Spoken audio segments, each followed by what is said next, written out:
I don't remember the exact moment the conference room door closed behind me, or the sound of Ethan Cole's shoes against the wooden floor, but I remember his voice, too calm for a man who had just ended 14 years of my work at Novodyne Technologies. He stood in front of me like someone announcing an audit result, not the end of a career. The company is restructuring, he said, his mouth curling as if he'd just pitched a brilliant financial idea. We need people who are more dynamic, more adaptable to the new data age. I sat still, watching him. The light bouncing off the table made his silver watch glint, brand new. Men like him always had watches shinier than their intellect and ties that still held the fold from the box. Ethan was the kind of man who walked into a room believing he was in control just because his business card said CFO. I didn't speak. He mistook my silence for obedience. I was just observing.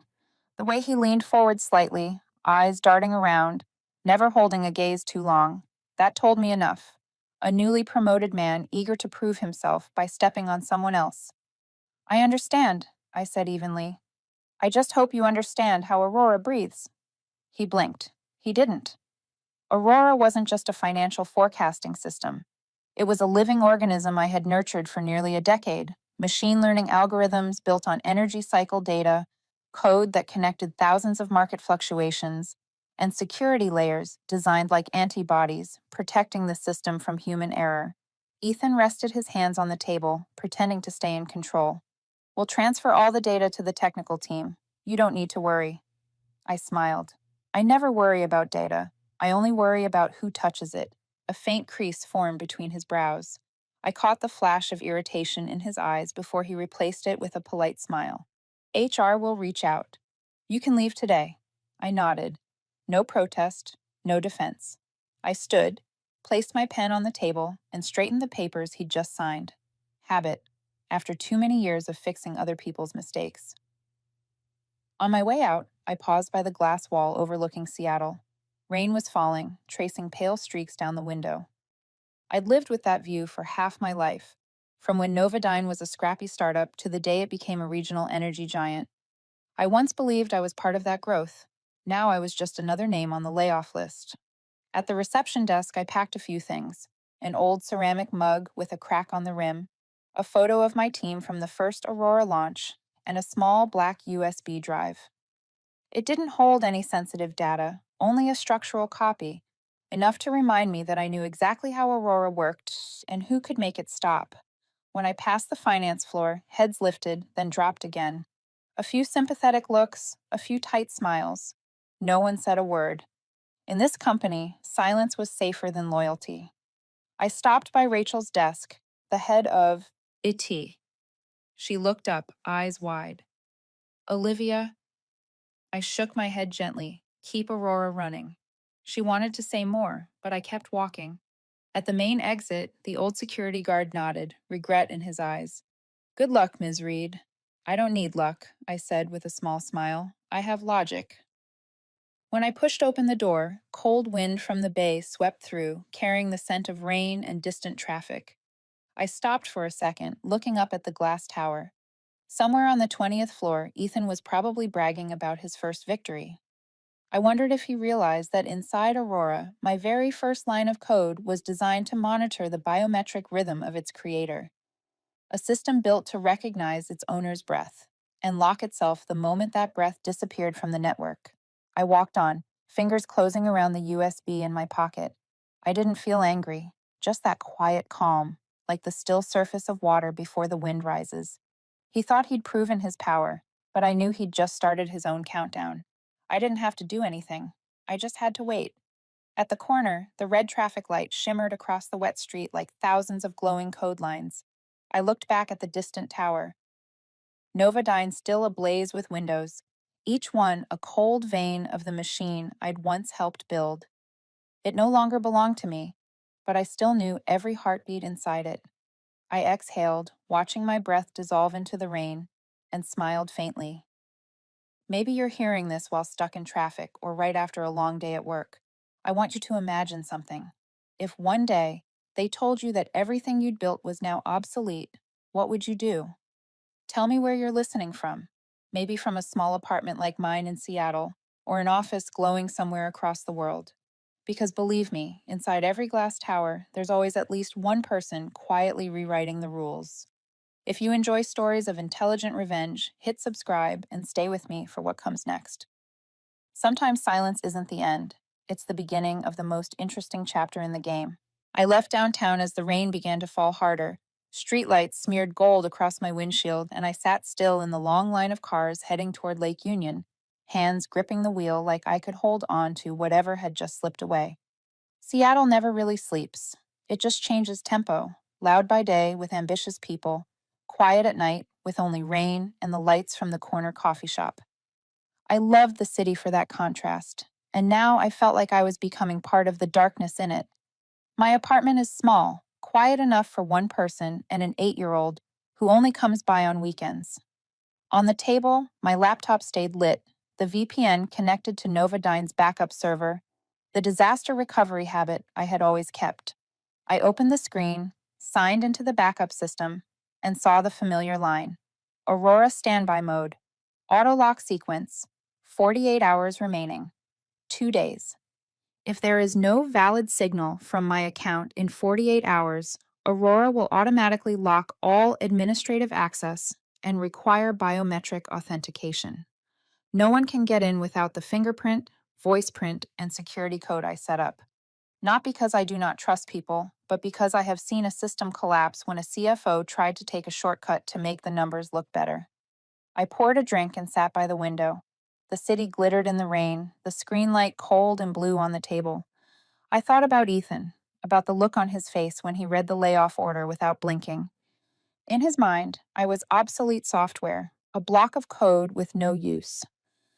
What he did not understand was that Aurora was not just the company's system. It was a language between me and the data, something that responded to change, including changes born of arrogance. I opened the system logs, rows of entries scrolling like the veins of a living machine. I read each line and felt strange. Not anger, but a detachment, as if I had left a dead body and was watching it twitch. My phone buzzed. It was Rachel. Olivia, they are accessing the system. No one knows how to restart the reporting chain. Ethan says to remove the old security keys for now. I am worried. I stared at the screen, fingers hovering over the keyboard, and did not reply. Some lessons only come when someone else makes the mistake. I touched my glass and breathed in. Red wine always brings me back to late nights in the server room, when I would sit alone and write the lines that taught Aurora how to predict energy swings. I taught it to understand people, to detect when someone was manipulating data for personal gain. Now Aurora is teaching itself to protect. I closed my eyes. The system kept running in my head, silent, precise, cold as always. Each variable was a note I had learned to play. Now someone unfamiliar was trying to touch the score without knowing how to read it. Part of me wanted to warn them. Part of me wanted to see what happens when a perfect system meets the stupidity of power. Outside, the rain kept falling. I leaned back and let the city's hush wash over me. No excitement, no plotted revenge, just waiting. I whispered to myself, voice low enough that only Aurora, if it had a soul, might hear. Sleep, girl. When they touch you without knowing how, remember who made you.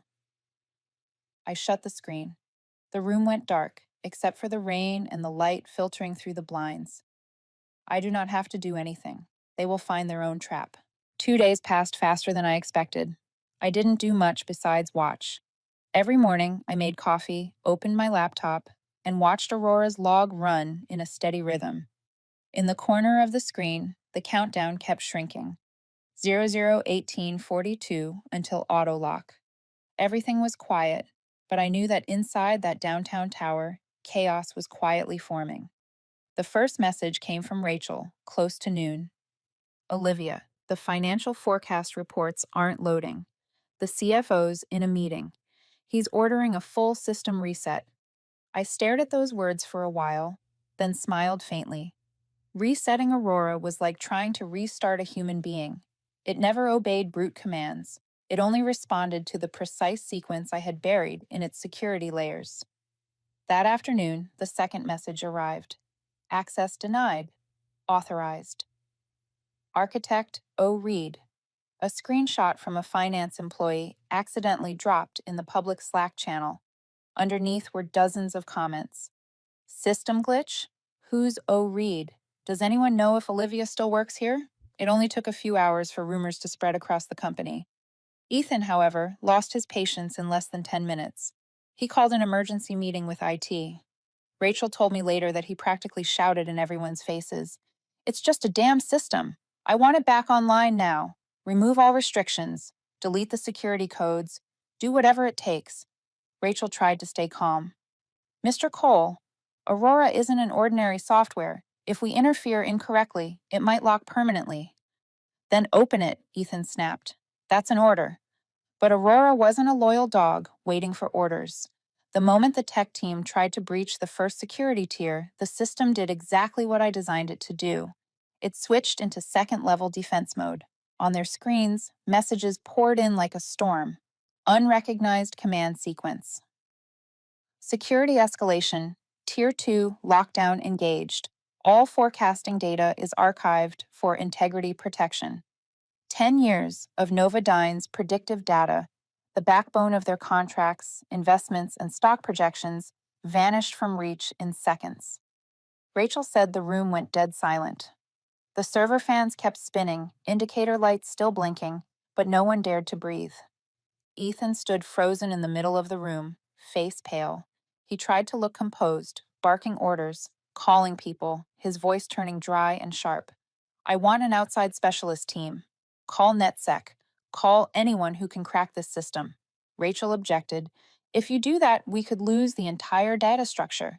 Aurora's encrypted through multiple layers. The only person who can explain it is Olivia. I don't need her, Ethan shouted. I'll prove I can run this company without anyone's old legacy. I read Rachel's recount that night while sipping coffee, watching the timer hit 00 hours. Aurora entered full lock mode. All administrative privileges are disabled. No one could open it. No one could copy the data. I knew that. At that very moment on the 20th floor, Ethan was staring at a bright red screen flashing the words, Access denied. Authorized. Architect O. Reed. It was a strange feeling. No satisfaction, no revenge, just a perfect stillness, like watching a storm touch down exactly where you predicted it would. Rachel called, her voice stretched thin. Olivia, the system's locked. He's furious. He thinks you did this on purpose. I only let it perform its function, I said evenly. Aurora was programmed to protect the data without valid authentication. If they think that's a problem, then the problem is them. Silence on the other end. Then a quiet sigh. He won't stop, she said. I know. I closed my laptop and looked out the window. The rain had stopped. Sunset spilled over Lake Union, golden light flickering on the glass of distant buildings. Somewhere out there, Ethan was shouting, blaming, trying to reclaim something he never understood. Aurora was calm. And for the first time in years, so was I. I didn't need to touch a keyboard anymore. Everything had already been written, every line, every condition, every reaction. I just had to wait a little longer because the real game had only just begun. The next morning, I woke earlier than usual. The Seattle sky was a heavy gray, fog curling over the lake, and in my small apartment, the sound of boiling water pulsed like a system starting up. I opened my laptop. The screen was dark except for Aurora's access log moving slowly in the corner. The last line stopped at a red dot with a warning symbol. I clicked on it. Unauthorized penetration attempt detected. Source: Novadine, HQ. I smiled faintly. Ethan had done exactly what I expected. He couldn't accept defeat. When the system refused to obey, he started to believe he could buy his way through. By the end of the day, 3 more alerts appeared. They weren't just trying internal accounts anymore. One trace came from an out-of-state IP, routed through a private security service in Chicago. Hired hackers. Ethan had called for reinforcements. Aurora reacted precisely as I designed it to. When it detected foreign access chains, it activated third-tier defense, the layer of code no one knew existed except me. I built it as a lesson for anyone who thought data could be forced into obedience. I watched quietly as each intrusion command was denied line by line. At the bottom of the screen, an automatic message appeared. Security escalation completed, sending an encrypted alert to the registered architect. A soft ping confirmed the email had been sent. I leaned back, sipped my coffee, and opened my inbox. Inside was a single line: intrusion log attached. Origin: CFO office, Novodyne HQ. I felt nothing. Everything was moving exactly as planned, and all I needed to do was stay silent. I didn't call Rachel. I knew she was in the middle of the storm, trying to hold off orders from above without sparking more chaos. I didn't reach out to anyone at the company. I simply opened my notebook and wrote one sentence: when power meets intellect, the outcome depends on who can wait. Later that afternoon, Rachel messaged again. Just a few short lines. Ethan brought in a team from CyberShield in Chicago. They're working inside the secure room. He banned our IT staff from entering. I think he's desperate. I read it, closed my laptop, and said nothing. In my mind, I could see that room on the 18th floor, the pale white light, the wall of screens showing endless lines of code, the constant clatter of keyboards. Ethan is in the center, hands in his pockets, pretending to be in control. He didn't realize that every command they typed only made Aurora tighten its grip. One of the hackers would probably glance up, frown, and mutter, "This code isn't normal." Aurora didn't fight by blocking access outright. It waited.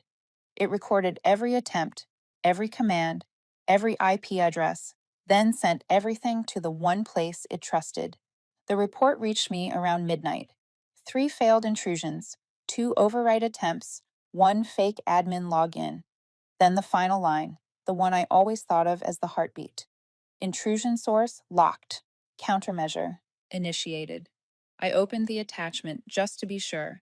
Aurora had responded by disabling the mid-level management system. Nothing catastrophic. Just a few frozen dashboards, some unreadable reports, but enough to keep the finance department's lights on all night.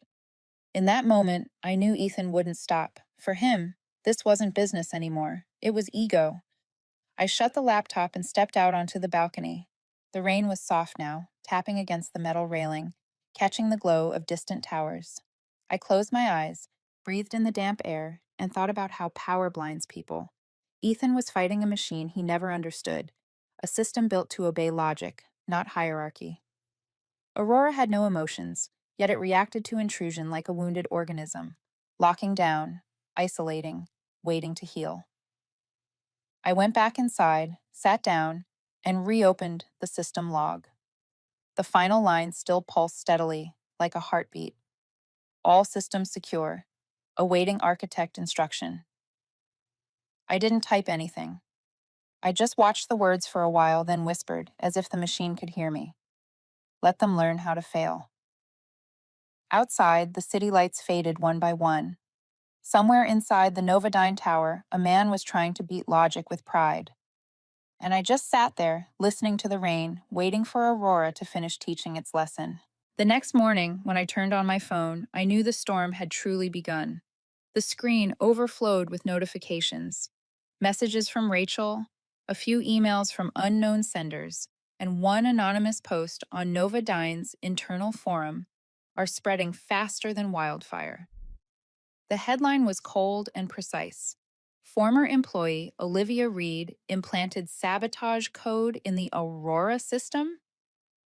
I sat still for a while, reading through the comments. Some sounded skeptical, others attacked without hesitation. No surprise. She always wanted full control. Classic type who refuses to hand things over. Total disaster. The company should sue. Can't just let it slide. I didn't need to guess who started it. Ethan didn't just want to prove himself right. He needed a scapegoat to hide his failure, and I was the perfect choice. Silent, gone, no longer able to defend myself. Rachel called me mid-morning. Olivia, they're blaming you for everything. Ethan told everyone you planted a trap in the system for revenge. He even told the CEO you refused to help. I paused. Does Eleanor believe him? Rachel sighed. I don't think she knows what to believe yet, but Ethan's manipulating the internal comms brilliantly. He's blocking accounts, spreading the story that you encrypted the system to keep control. I looked out the window, the morning light sliding across the lake. Anger rose fast and hot, then faded just as quickly, carried away by the cold air seeping through the window frame. Anger never helps. I had taught Aurora that emotion myself, the one variable that never yields reliable results. I knew he would do this, I said. Don't intervene, Rachel. Let him keep digging. I hung up and set the phone down. A few minutes later, another notification came through, a message from an old friend in legal. Olivia, they're preparing a legal notice. Be ready. I leaned back in my chair, taking a slow breath. I had thought I was cold enough not to feel anything, but at that moment, something stung in my chest. Not fear, but disappointment. All those people I'd worked with through late nights and financial crises were now choosing silence, or worse, self-preservation. Maybe loyalty only lasts until someone decides you're replaceable. I stepped out onto the balcony. The air was damp and cold, mist blurring the rooftops in the distance. I wondered if Ethan was standing somewhere inside that tower, staring at his collapsed data, trying to convince everyone it was my fault, when in truth he'd broken it himself with his own ignorance. My phone buzzed again. This time it was my daughter, Emma. Mom, I saw something online. They're saying you did something wrong at work. Are you okay? Reading that tiny line made my throat tighten. I typed back slowly, each word deliberate. I'm okay. Remember what I told you about data? Data doesn't lie. It proves itself. After that message, I felt lighter. Ethan could control the narrative, twist perceptions, manipulate headlines, but he couldn't rewrite what Aurora had recorded, second by second. Every action of his, from unauthorized access to hiring hackers, was preserved. I didn't need to defend myself. I just needed to wait for the truth to speak. That afternoon, a tech journalist reached out through my personal email. An internal source says you were the only one with full access to Aurora. Would you like to share your side of the story? I didn't respond. I marked it unread and shut the computer down. Speaking now would only drag me into a war of words, where truth mattered less than who shouted louder. I went out for a walk along the lake. The sky was turning gold, the light scattering across the water. I saw my reflection ripple in the surface, calm, unshaken. Silence, I thought, is the weapon people underestimate most. When others talk too much, they expose themselves. All I have to do is wait. That night, Rachel sent me a copy of a secondary log she'd secretly extracted before Ethan revoked her access. I opened it, scrolling through hundreds of failed hacker commands, then stopped at the last line. Attempted data overwrite, initiated by user, admin. He'd left his own signature without realizing it. I laughed quietly, not out of joy, but with a kind of resigned clarity. Ethan had just signed his own confession. I didn't need to touch a keyboard. Aurora was already doing what I built it to do, reflect the truth. That night, I wrote one line in my notebook. Sometimes all you have to do is stay silent long enough for the noise to reveal its own guilt. I closed the notebook and blew out the candle on the table. The room sank into darkness. And in that stillness, I could sense something moving. Not from me, but from within the system itself. Aurora was still recording, every action, every word, and all I had to do was wait. Because in every chaotic symphony, there comes a moment when the music stops, and everyone is forced to listen to the final note of silence. 3 days later, Novodyne held its quarterly meeting. The event was streamed live to every shareholder, department, and media outlet. I wasn't there, but I could picture it perfectly. The sterile white light of the 23rd floor conference room, the company logo glowing across the glass wall, and Ethan Cole standing at the podium, full of confidence, convinced he still had control. That morning, I sat in a cafe near my apartment, laptop open. Aurora had already sent its first alert hours earlier. Forecast module locked. Unauthorized access attempt detected. I knew what that meant. Ethan was still trying. He believed that if he could pull off one flawless presentation, he could reclaim his image. A few minutes later, my phone buzzed. Rachel. I answered and heard the rush of noise behind her. Voices. Keyboards, the crackle of tension. Olivia, it's happening. He's presenting, but the system won't open. The screen's bright red, full of error codes. I paused. Does everyone know? Everyone. The investment board's right there. The CEO, too. I took a slow breath. I could see it in my mind. Ethan sweating under the spotlight, pretending to stay calm while the enormous red message pulsed behind him. Access denied. Authorized. Architect O. Reed Rachel's voice trembled slightly. He's blaming the system, calling it a technical glitch. But Eleanor, she noticed something. The whole room's silent. The only sound is the IT team typing. I took a sip of coffee, letting the bitterness settle on my tongue. Let them talk. Through the cafe window, I watched people hurrying under the rain, rushing, distracted, just like Novodyne now. An hour later, another message from Rachel. Ethan tried to open the backup file. Aurora's locked the entire storage vault. No copies left. Then another. The stock went down 7% in 30 minutes. I set the phone on the table. Everything was unfolding exactly as it was meant to. No commands, no confrontation. Just Aurora doing what it was built to do.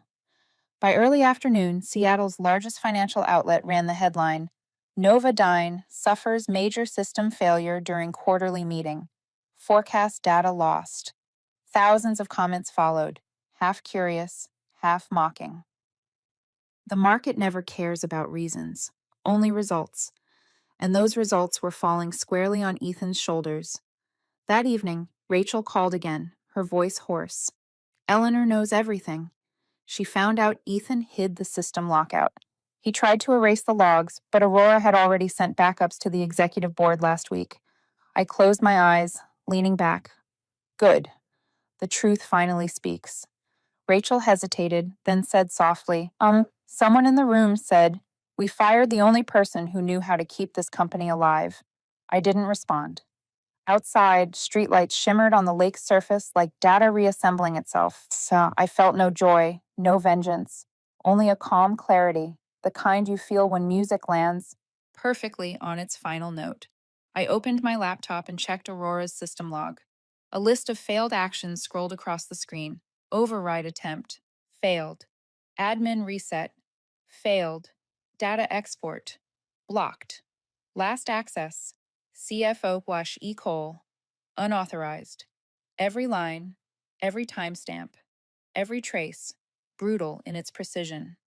Aurora never lies. Somewhere in the city, Ethan was probably in his office, hands trembling over his phone, calling anyone he could, maybe a lawyer, maybe another hacker, never realizing that every path he took led back to him. Rachel sent one final message before the day ended. The CEO's in a closed meeting. Ethan's been asked to leave the boardroom. I think she's about to call you. I read the text and set the phone down. That familiar calm returned. The same one I'd felt the first time I ever activated Aurora. Controlled. Certain. I stepped onto the balcony, letting the cold night wind brush through my hair, breathing in the damp scent of Seattle's rain. Below, the city still glowed, cars still moved, and people carried on as if nothing had happened. But on Novodyne's 23rd floor, an entire empire of data was collapsing. All because one man never understood that real power lies in preparation, not authority. I went back inside and turned my laptop on again. Aurora's interface glowed steady, silent, loyal. In the corner of the screen, a small line of text appeared. System integrity maintained. Awaiting architect verification. I nodded slightly. Just a little longer, I whispered, as if the system could hear me. Tomorrow they'll call. And when they do, we'll finally talk about who really keeps this world running. I shut the laptop. Darkness filled the room, deep and still. Outside, the rain kept falling, as if the city itself were washing away the last traces of everything that needed to end before a new chapter could begin. I couldn't sleep that night. The apartment was silent, except for the steady tick of the clock on the wall. Street light spilled through the window, casting pale light over my desk where the laptop rested in sleep mode. I didn't need to open it to know what was happening. On the 23rd floor of Novodyne, the same people who once sat quietly through meetings were now scrambling, calling, writing emails, trying to save a sinking ship. Close to midnight, my phone buzzed. An unfamiliar number, no name, just an internal corporate code. I let it ring 3 times before picking up. Olivia Reed? The woman's voice was low, calm, unmistakable. Eleanor Park, CEO of Novodyne. I'm listening. I know it's late, she said, her tone steady but weary. But we need to talk. I can't let Ethan be the only one telling this story. I stayed quiet, listening to her breath through the line. In the background, I could hear faint noise, chairs sliding, muted voices, a meeting breaking up. You know what happened, don't you? Eleanor continued. Aurora wasn't attacked from the outside. It reacted. It protected itself. I've read the system logs you left behind. I leaned back. Then you already know the answer. She sighed. I do. And I know I made a mistake letting Ethan act without consulting you. But right now, Olivia, the company is blind. No one can access the data, and we have 3 pending deals worth hundreds of millions. I need your help. What about Ethan? I asked. He's still CFO on paper, she said, her voice dropping lower, but I've suspended all his operational authority. He's not allowed near the system anymore. I looked out the window. The rain was falling hard, steady. Her next question came between distant rolls of thunder. Can you bring the system back online?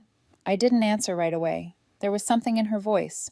Not fear, but honesty, admission. And I knew this was the turning point. I can, I said slowly, but not the old way. Eleanor waited, silent. I could hear the faint scratch of a pen like she was taking notes on every word. I'll come back, I said, but on 3 conditions. Go on. First, I want reinstatement, not as an employee, but as the lead architect of Aurora. I need full control. Understood. Second, I report directly to you. No hierarchy, especially not the CFO. Agreed. And third, I'll rewrite the entire security protocol. No one, not even you, can alter it without my authorization. Silence on the line. Then Eleanor spoke, voice low but deliberate. Accepted. I don't want a system that serves people. I want one that protects the company from people's mistakes. If you're the only one who can do that, then do it.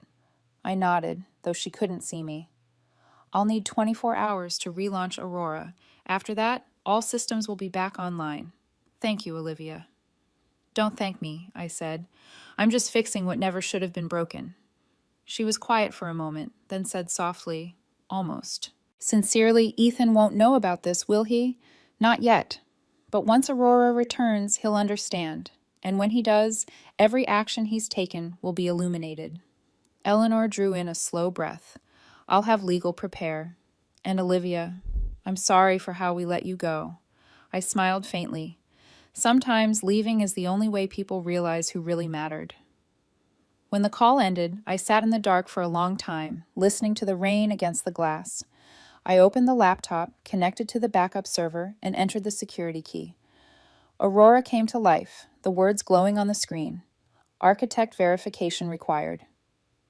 I placed my finger on the sensor. A soft click sounded, and the screen shifted. A new line appeared at the bottom. Protocol accepted. System reboot initiated. Everything began to move again. Streams of code cascaded like a heartbeat returning to life. I leaned back, closed my eyes, and let the hum of the fan and the flow of data blend with the rain outside. No music, no wine, just the quiet peace of someone who knows the truth is finally finding its way home. In that silence, I whispered, as if to an old friend who had waited too long. We're coming back, Aurora, and this time, no one will ever touch you again. Somewhere across the city, at that same moment, Eleanor Park probably set her phone down on her desk, gazing through the fogged glass of her office window, exhaling in relief, unaware that just a few floors below, Ethan Cole sat alone in the dark, staring at a blank screen, never realizing the game he thought he was controlling had already changed hands. The next morning, the Seattle sky was clearer than it had been in weeks, a strange quiet settling over the city. I left home early, wrapped in a light sweater, coffee cup in hand. Across the street, fogged buses rolled by, carrying people rushing into a new day, unaware that in the heart of downtown, a small earthquake was about to begin. The Novodyne Tower rose before me, tall, cold, gleaming, pretending nothing had happened. But I knew inside the air was heavy, tense, like a courtroom before the verdict. The receptionist froze when I stepped through the glass doors. A few familiar faces flinched. Others kept their eyes fixed on their phones, pretending not to see me. A young security guard stood up quickly. "Excuse me, ma'am, do you—" I smiled and pulled a badge from my coat pocket. "Can you scan this and tell me if it still works?" She passed it over to the reader. A soft beep sounded. The light turned green. I tilted my head, still smiling politely. "Looks like I'm still welcome." The elevator to the 23rd floor was silent. I watched my reflection in the mirrored wall. Calm face, no anger, no fear. Only certainty. When the doors opened, the long, gray-carpeted hallway led straight to the main conference room. I could hear the murmurs as I walked past. They hadn't expected me to return, at least not this soon. The glass doors slid open, and every gaze in the room turned toward me. Ethan Cole sat at the head of the table, immaculate in his tailored suit, trying to look composed. He looked up, startled for a split second, then forced a thin smile. "Olivia!" What a surprise. "Not really," I said, setting my laptop on the table. "Mrs. Park asked me to come." Eleanor Park stood by the window, holding a folder. She turned, her voice cool and steady. "Sit down, Ethan. Today's meeting will include a few changes." He stiffened, masking irritation. "We can talk later, Eleanor. I'm in the middle of a—" "You've been in the middle of things for 2 days," she cut in. "Sit down." The room froze. I opened my laptop and connected to the system. Aurora came to life immediately. Its swirling symbol glowed across the main screen, washing the room in soft blue light. Ethan's face shifted the moment he saw it, color draining before he forced his composure back in place. "I don't think it's wise to open the system right now," he said, voice carrying an edge. "We haven't confirmed the source of the malfunction." I looked straight at him. "Oh, I think the source is sitting right here." A quiet click filled the room as I pressed enter. Aurora projected rows of graphs, code, and system logs from the past 72 hours. The synthesized voice of the system filled the air. Unauthorized data manipulation detected. Logged by user, E. Cole. The room fell silent. Ethan's face went pale. "That's not right," he stammered. "She must have altered the logs, or—" "I haven't touched a single line of code," I said evenly. "Aurora is just reading its own history. Every command has a timestamp. It can't be changed. It can't be erased." Eleanor stepped forward, placing her folder on the table. "We've already cross-checked it against the third-party server backups. Everything matches. Ethan, do you have anything to say?" He looked around the room, searching for an ally. No one moved. Rachel sat at the end of the table, hands folded tightly, eyes fixed ahead. Ethan tried to laugh, voice cracking. "This is a misunderstanding. I was just trying to fix the problem. Maybe Aurora misread the access logs. You tried to overwrite security keys, hired an external hacker team, and deleted your access history," I said, my words sharp and deliberate. "Aurora doesn't make mistakes. People do." The air felt thick, every breath audible. Ethan opened his mouth, but Eleanor raised her hand. "Enough," she said, her tone like a blade. "You've caused major disruption, cost the company millions in stock value, and worst of all, you lied." Ethan shot to his feet, voice breaking. "You're taking her side? She's the reason—" Eleanor's eyes went cold. "No, Ethan. She's the only one who hasn't lost hers." The room went completely still. I didn't look at him again. My attention stayed on the screen, where Aurora was restoring the forecasting data streams. Soft blue light rippled through the room as the graphs came alive again, numbers rebuilding, data pulsing back like blood through veins. Eleanor's voice was calm but resolute. "Olivia, can you fully restore the system?" "Yes," I said, fingers still moving. "The data's intact. I just need to reinitialize the calibration sequence and authorize proper access." "And who would that be?" I looked up, met her gaze. "Me."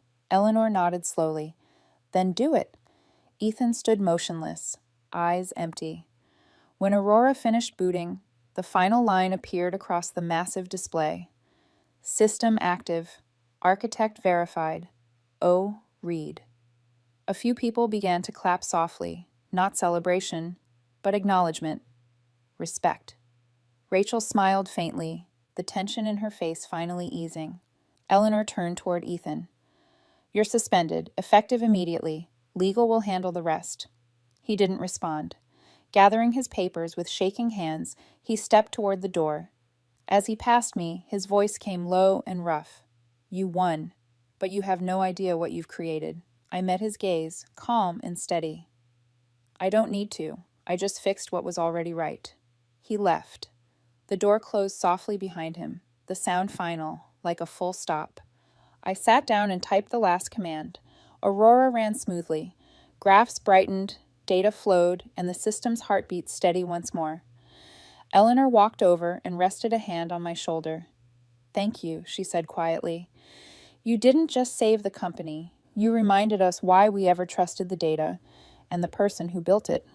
I smiled faintly. A system never betrays the one who truly understands it. Outside, sunlight poured through the glass walls, stretching across the conference table like a line drawn under the past. The storm had passed, leaving behind a new kind of silence, not fear, but respect. And inside me, one thought lingered. Aurora was back, stronger than ever. But this wasn't the end, because after the truth comes to light, what people fear most isn't the mistake itself. It's the one who knows exactly where and why it happened. The conference room slowly emptied.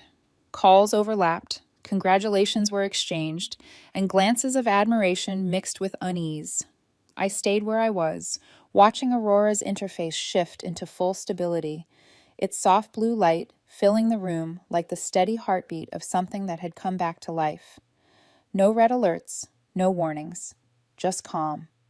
The color of peace after the storm. Eleanor Park still stood by the window, looking out over the city. She didn't speak, but the coldness that used to define her gaze was gone. Maybe she finally understood the value of silence, the one weapon Ethan never learned to use. I closed my laptop, feeling the cool metal beneath my fingertips. Aurora was back where it belonged, and so was I. Rachel approached, smiling softly. Everything's running again. The data's perfectly aligned. I don't know what to say except thank you. I was just doing my job, I said, my tone gentle. Now it's your turn. Teach the team how Aurora works. Don't let them just use it. Make them understand it. Rachel nodded. I will. Eleanor turned from the window and walked toward me. Olivia, the board met right after he left. They've unanimously appointed you Chief Data Officer. You'll oversee all analytical infrastructure and forecasting systems. Equal authority to the CFO, though I suspect that position will stay vacant for a while. I smiled faintly. I don't need a title. I just need to work the right way. You'll have everything you need, she said, her voice firm. For the first time, I saw more than respect in her eyes. I saw trust, something rare in a world that usually trusts only profit. After the meeting, I went back to my old office. It was the same room, but emptier, cleaner, like it had been waiting. The nameplate was gone, the coffee mug missing. I set my laptop down, plugged it in, and opened the lid. Aurora came alive, the greeting bright against the dark screen. System status, stable. Architect recognized. Welcome back, Olivia. I smiled, a real one, the first in a long time. I typed the day's first command, and Aurora answered instantly, lines of perfect data unfolding. Everything was running smoothly again, quiet, balanced, as if nothing had ever gone wrong. Eleanor stopped by once more, pausing in the doorway. We just avoided a disaster, she said, and this time we won't let stupidity steer us again. When she left, I stayed at my desk, watching the skyline through the glass. The evening light washed over Lake Union, yellow and gold, streetlights flickering on one by one. Cars moved, people hurried, life went on, unchanged except for me. My phone buzzed, a new internal memo. The company has officially terminated Ethan Cole's contract. We thank him for his service. Below that, in smaller text, all operational authority for the Aurora system has been transferred to CDO Olivia Reed. I read it and smiled quietly.